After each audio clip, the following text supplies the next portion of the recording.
Hayallerimizden bir devlet çıkacak. Bir devlet.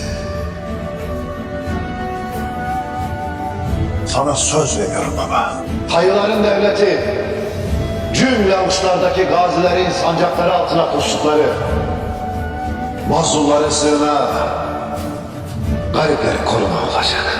Cümle alem bu iş. Cümle alem bu iş. Türkmenin hamisi,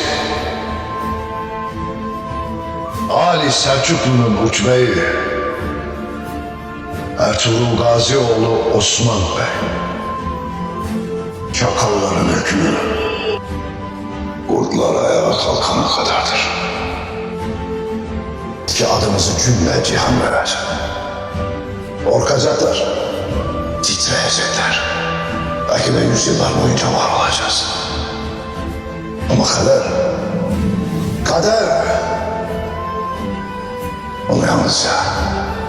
onu yalnızca Allah bilir.